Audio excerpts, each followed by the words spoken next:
Bonjour, chers amis. Nous sommes aujourd'hui le dimanche 26 février de l'an 2006. Nous sommes au hameau du Bas, monastère Nectar. Bienvenue à la session de printemps.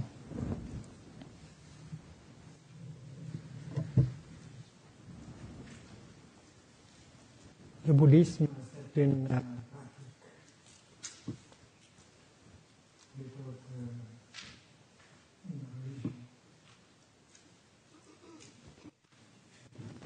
et quand on parle du bouddhisme, on parle de cette pratique qui nous aide à nous transformer.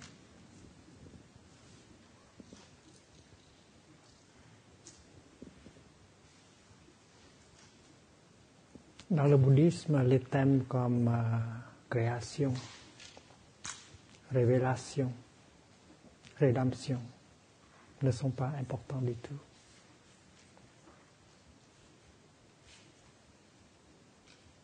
Mais création, rédemption, punition, révélation, ce sont des termes très importants en ce qui concerne la religion. Mais dans le bouddhisme, on ne parle pas de la création, de la révélation, de la rédemption, de la punition. On parle seulement de la pratique.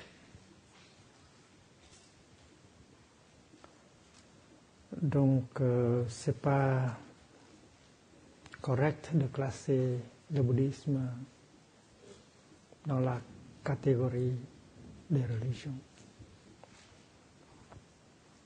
La pratique du bouddhisme, dans le bouddhisme, s'appelle la culture mentale. C'est parce que l'esprit dans le bouddhisme, c'est la base de tout. On cultive l'esprit. L'esprit est quelque chose comme la terre, le jardin. Et on cultive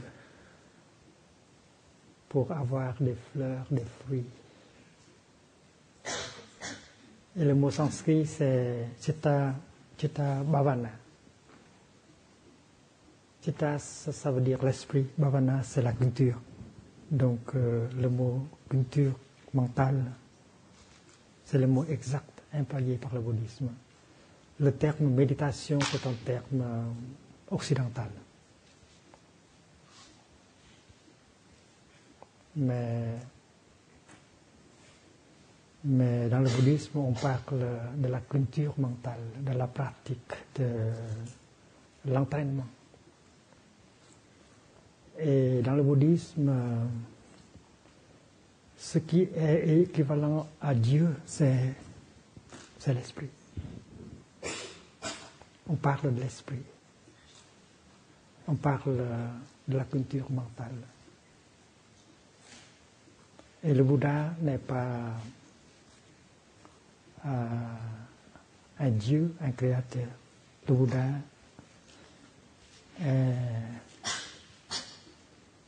est une personne, un être humain qui a pratiqué, qui a bien pratiqué, qui s'est transformé et qui joue le rôle d'un grand frère, d'un guide, d'un maître à nous. Ce n'est pas un Dieu, mais un guide, un ami, un enseignant. Dans le christianisme, on peut aussi concevoir Jésus comme enseignant. Mais Jésus est plus que cela. Il est Dieu.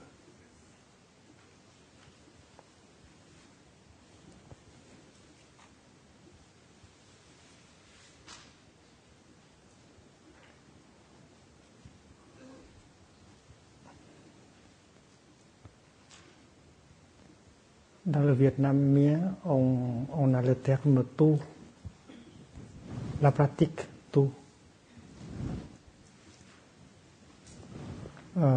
L'équivalent en chinois, c'est ça. Tu, c'est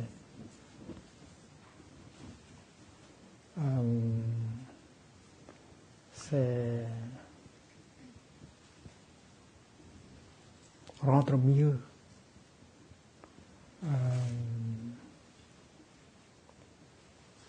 Réparer, consolider, transformer,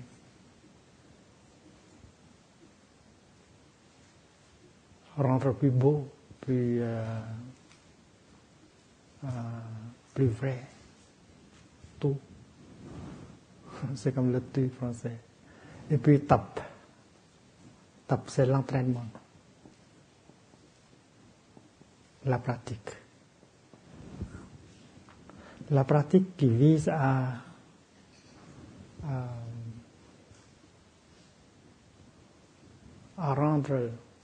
se rendre plus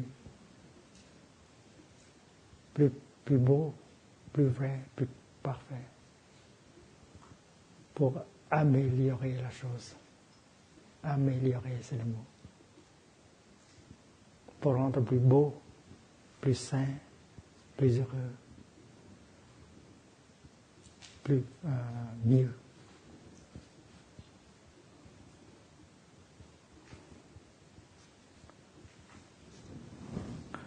Quand vous étudiez les textes de base du bouddhisme, comme le sutra sur la respiration consciente, ou bien le sutra sur les 4 fondations de la pleine conscience. Ce sont des textes qui nous aident à pratiquer, à cultiver notre esprit, notre mental. Et ce n'est pas de la psychologie. On ne peut pas classifier ces textes dans le rayon, dans la catégorie des psychologies. Ce n'est pas de la philosophie. On ne peut pas classer ces textes parmi les œuvres philosophiques. On ne peut pas classer ces textes parmi les œuvres dites de religion. Ce n'est pas de la religion du tout. Littérature, non. Religion, non. Psychologie, non. Et c'est parce que les textes comme le Satipatthana Sutta ou Anapanasati Sutta,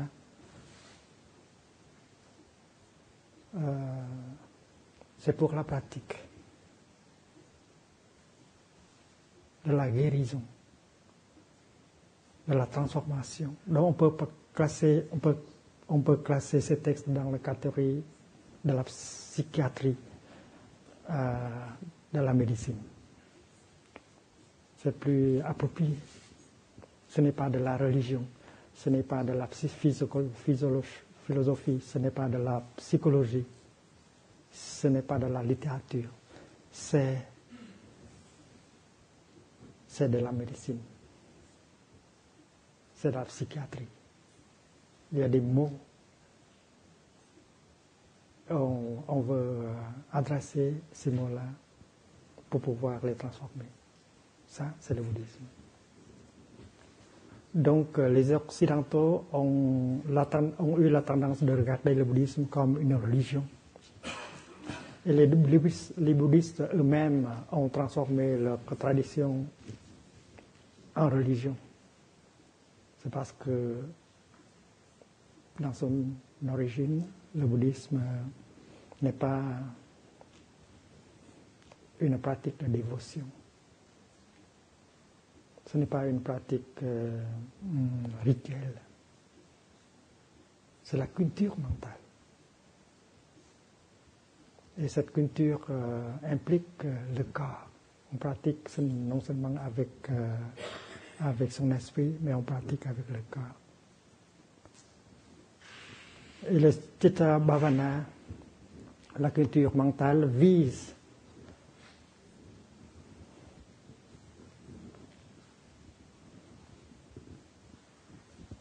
à la santé physique, la santé mentale.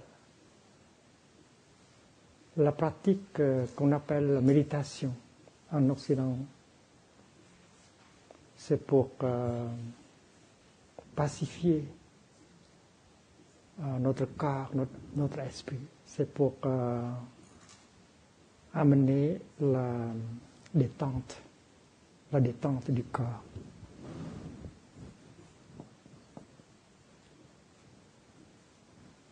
La détente du corps et de l'esprit.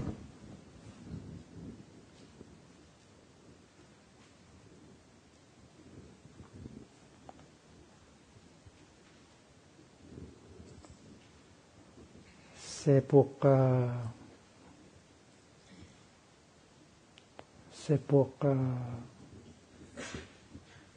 apporter des éléments nourrissants au corps et à l'esprit.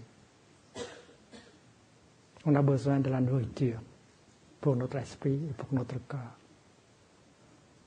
Nous avons besoin de la paix, de la joie, de l'amour, de la détente du corps comme de l'esprit. Donc la pratique vise à fournir de la nourriture appropriée.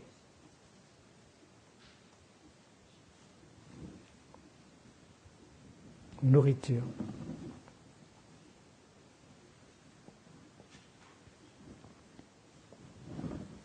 Et la pratique vise aussi à la transformation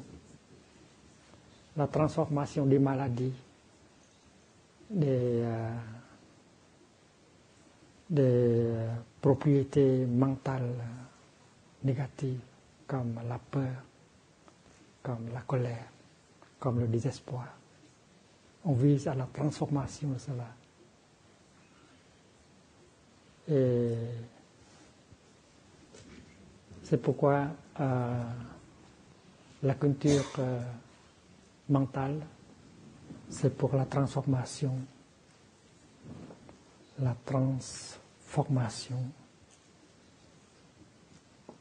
et aussi c'est pour la guérison.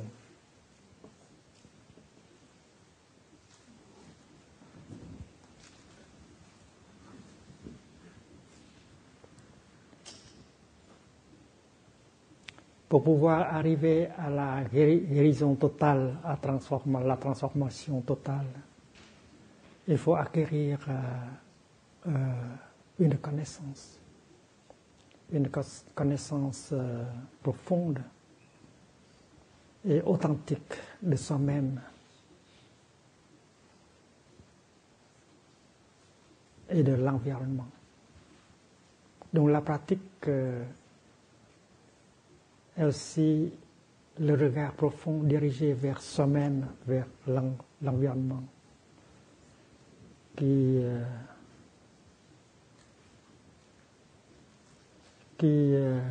nous aide à faire une percée dans la réalité. Et cette vision profonde va pouvoir nous guérir, va pouvoir nous transformer. Donc, La guérison et la transformation vont en pair avec la vision profonde, la connaissance. La connaissance.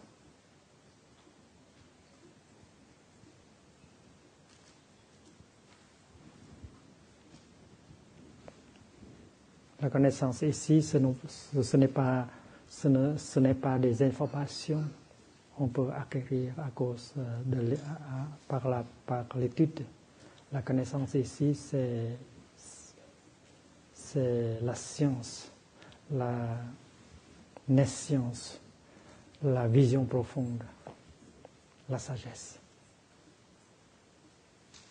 Et cette compréhension profonde de l'être va nous libérer, va nous guérir, va nous transformer. Donc cette connaissance, cette vision profonde est essentielle pour la transformation et la guérison.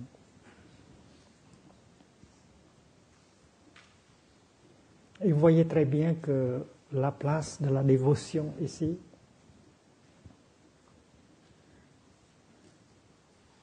il n'y en a pas. Le rituel, la dévotion, ça joue un rôle très limité, très petit dans la pratique.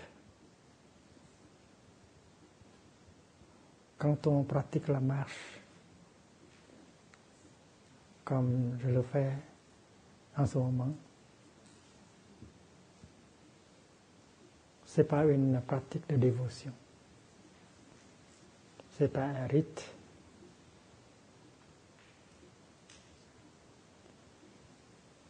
C'est l'entraînement. C'est un entraînement. C'est une culture.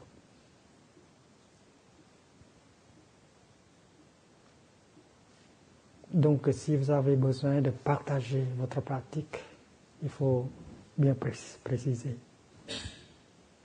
Ce n'est pas vraiment une religion. Ce n'est pas vraiment une philosophie.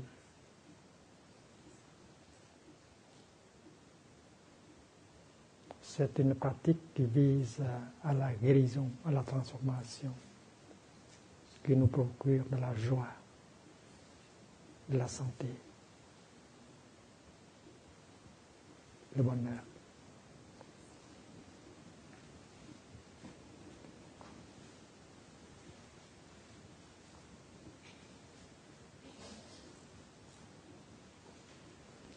Et quand on pratique,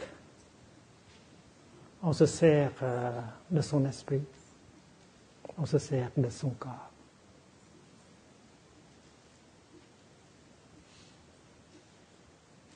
Par exemple, la respiration. La respiration fait partie du corps.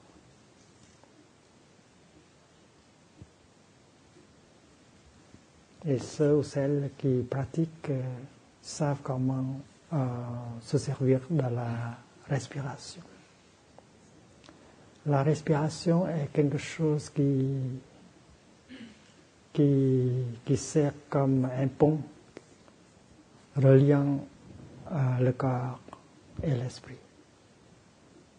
Chaque fois que l'on porte son attention vers la respiration, vers le souffle, alors l'esprit se joigne au corps. Donc la respiration est un instrument formidable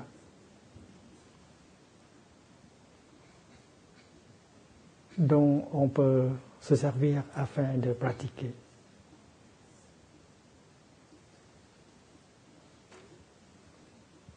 On ne peut pas pratiquer le bouddhisme sans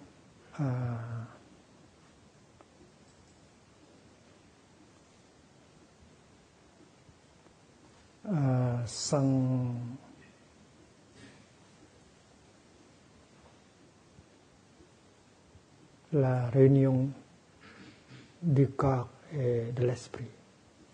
Il y a le corps qui est là, il y a l'esprit qui est peut-être en train de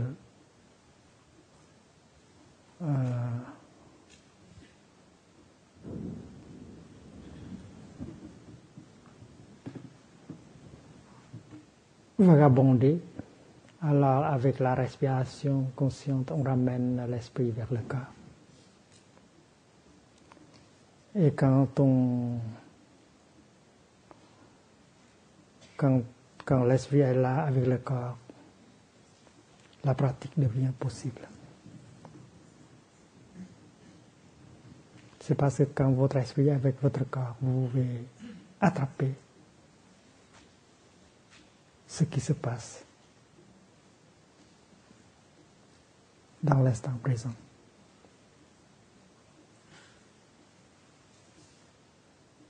Donc, la présence de votre esprit dans le moment présent avec votre corps, c'est la base de toute pratique.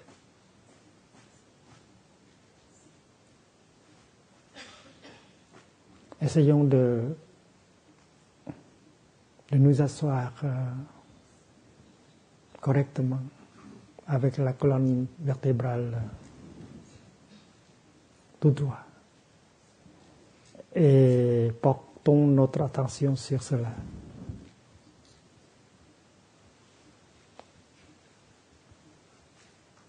Il y a la pleine conscience de ce qui se passe. Ce qui se passe, c'est que je suis dans une position assise correcte. Alors, en ce moment-là, il y a le corps, il y a l'esprit qui habite le corps. Et dans ce moment-là, nous sommes vraiment installés dans le moment présent. Et cette présence d'esprit, cette présence de l'esprit avec le corps, c'est la base de toute pratique.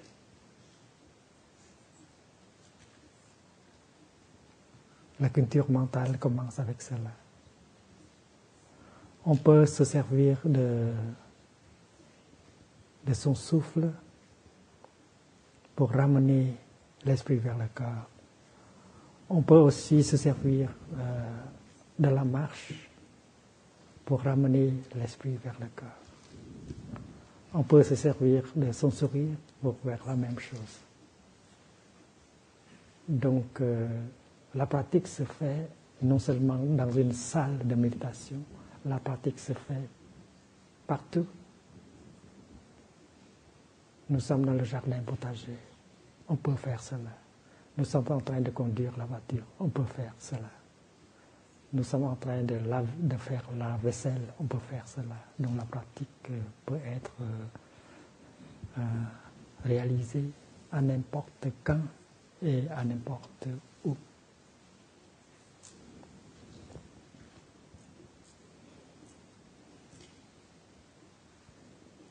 Il y a des gens qui pratiquent la méditation assise une fois par jour, une trentaine de minutes, une cinquantaine de minutes, etc.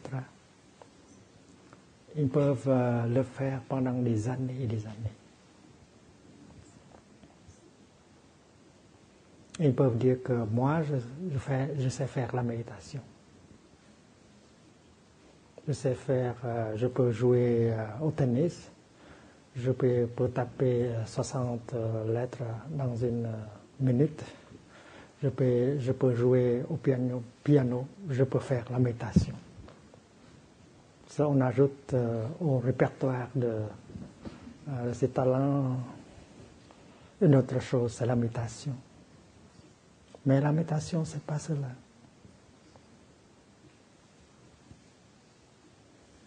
La méditation, c'est une affaire qui est quelque chose qui a affaire avec votre bonheur dans la vie quotidienne, qui a affaire avec votre liberté, votre bonheur.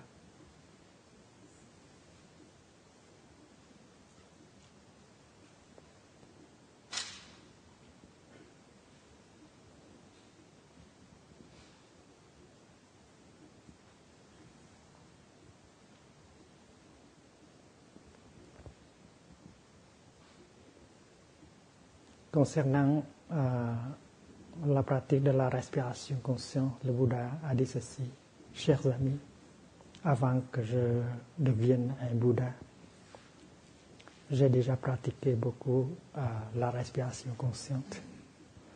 Et grâce à cette pratique, mon corps ne se fatigue pas. Et mes yeux aussi ne se fatiguent pas.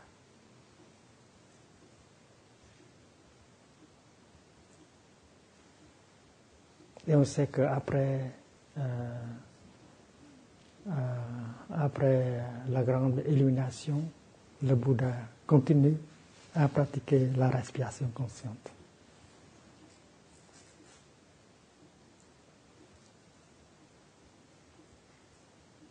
On dit pratiquer, c'est pour devenir un Bouddha, mais quand vous êtes devenu un Bouddha, vous continuez à pratiquer. C'est parce que cette pratique vous nourrit. Cette pratique aide votre corps de se détendre, à se détendre. Cette pratique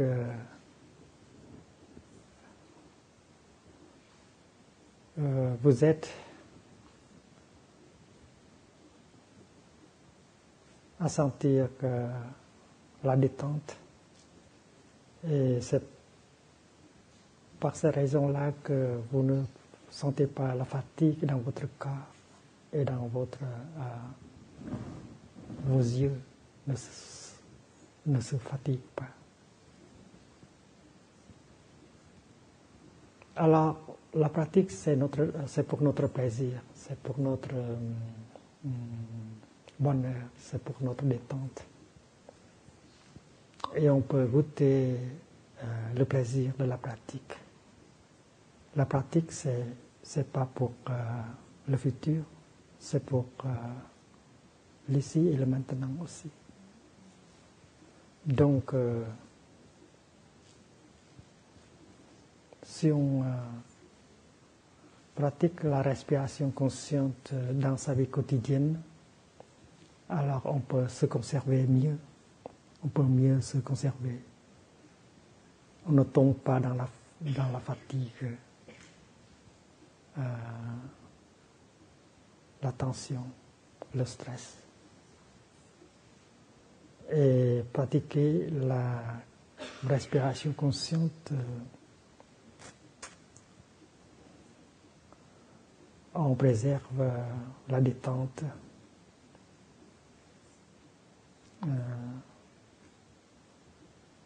le bonheur.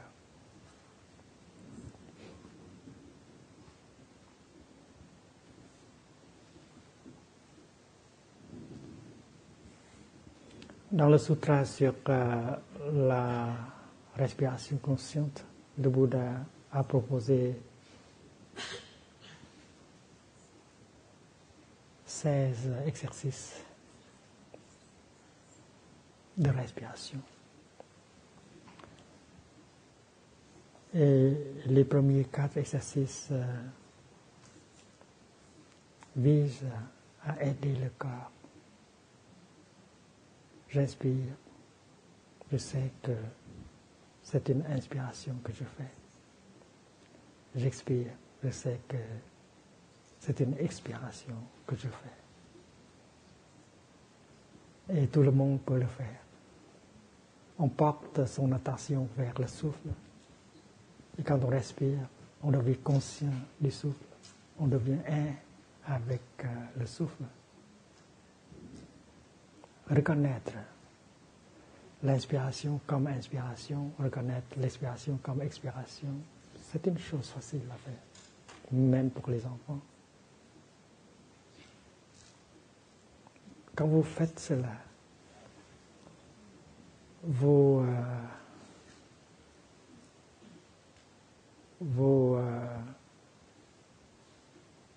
commencez à générer l'énergie de la pleine conscience. En ce moment-là, votre esprit avec votre corps est avec votre corps. Il y a l'énergie de la pleine conscience, il y a aussi l'énergie de la concentration. vous commencez déjà à avoir de la pleine conscience et de la concentration en faisant le premier exercice. J'inspire, c'est une inspiration. J'expire, c'est une expiration. C'est un jeu d'enfant. Et quand vous faites cela, votre esprit cesse à penser à des choses, à autre chose. Le futur, le passé, vos projets. C'est très bien déjà, c'est parce que vous êtes concentré sur votre inspiration, expiration. Et la pratique vise sur la reconnaissance du corps, du souffle, mais elle commence déjà à avoir des influences positives sur l'esprit. Votre esprit ne vagabonde plus. Votre esprit est maintenant fixé sur le souffle. Alors, il y a la pleine conscience du souffle, il y a la concentration sur le souffle, c'est la culture mentale. La culture mentale. Et le corps est inclus dans la pratique.